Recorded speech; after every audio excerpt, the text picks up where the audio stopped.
Excuse me. Working yesterday? Closed the place and opened this morning. Nice. Maybe you could help me out with something. Chance you, saw that woman last night? Excuse me. Sorry, I don't remember seeing her. But you're saying you're here all night? I could have missed somebody. We were pretty busy all night. Oh, is there anyone else around that, might have been here last guy. night? He never made it home. Thanks.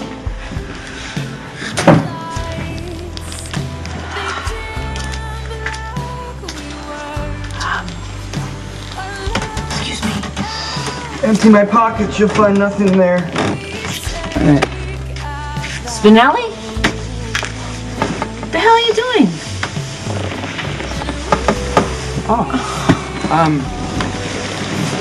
That's not readily apparent. I'm sorry, is it tomorrow yet, or is it yesterday still? I'm sorry, honey. You really tied one on, didn't you? I was trying to soothe my broken heart by marinating it in alcohol, but alas, the pain was too strong. The woman I love married another. You were here all night last night. Any chance you saw that woman? Steve's mother. Heather Weber, former inmate at the asylum? The very same one, and I don't know why they ever let her out. Take a good look. Did you see her last night? I'm sorry, I don't remember, and given that I was profoundly inebriated, memory gaps are not surprising, right?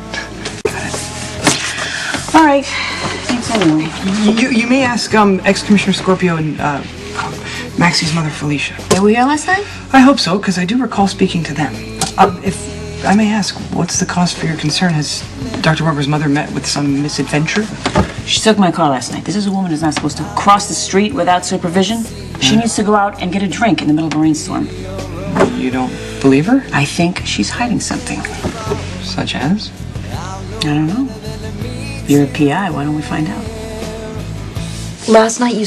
You want me to spy on Dr. Weber's mother? You're a PI. Isn't that your job? It's what you do. Yeah, but I generally have a reason. I'm sorry, Spinelli. I don't have anything concrete, okay? It's just a feeling. I don't trust this woman as far as I can throw her. And I know that she was lying about last night. All right? She has to go out for a drink in the middle of a torrential downpour. The bartender never saw her. Neither did you. Yeah, but remember, as I mentioned, that my facilities were somewhat lacking last night. Okay, I get up this morning, I check my car. It's covered in mud.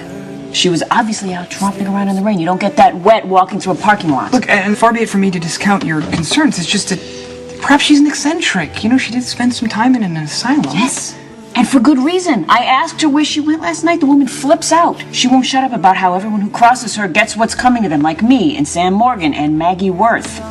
Maggie Worth, the doctor that confessed to homicide in Memphis and then committed suicide at home? Yes, the very same one. Do you think Heather had something to do with it? Let's just say that I want to be ready if she shows up in my bedroom with an axe, okay? Did I hear someone say axe? What are we talking about? Like I say, I'm a little surprised. Should my ears be burning? Were you talking about me? No.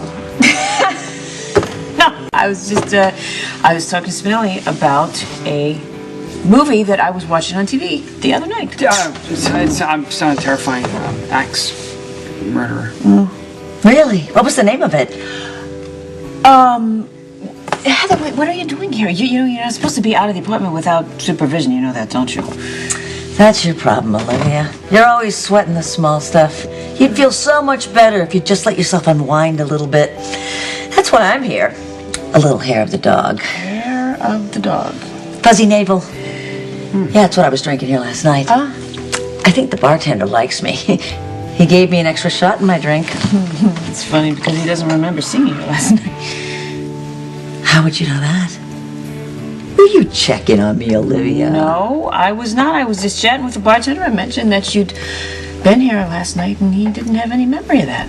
Really? So then you must think I'm lying and that I was someplace else.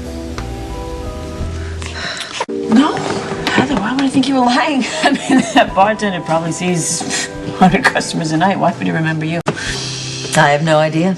Most likely you just forgot. Most likely. Although when my cousin Susan was hostessing at the original Floating Reb, she never forgot a face. I guess it's really hard to find good help these days. Oh my. Look at the time. I better forget that fuzzy. I'm meeting Steve and Lars at the hospital. It was good to see you both.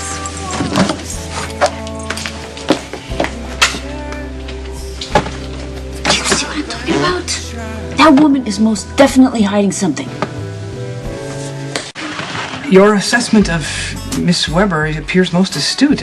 She was particularly defensive about her whereabouts last night. Which is why I gotta figure out what she's up to for all of our sakes. She's like a ticking time bomb waiting to go off. Pardon me for asking, but have you mentioned any of this to Dr. Weber? He's totally got blinders on where it comes to his mother, which is why I gotta figure out what she's up to so she doesn't take him by surprise. Given what little I've observed, I most heartily concur. It's gonna hurt him when he finds out what the truth is, whatever that truth winds up being. Okay, so I think it's best that we just keep this whole thing between ourselves, yeah? Yeah, that seems prudent. Okay. So we got a deal? We do. Car's here.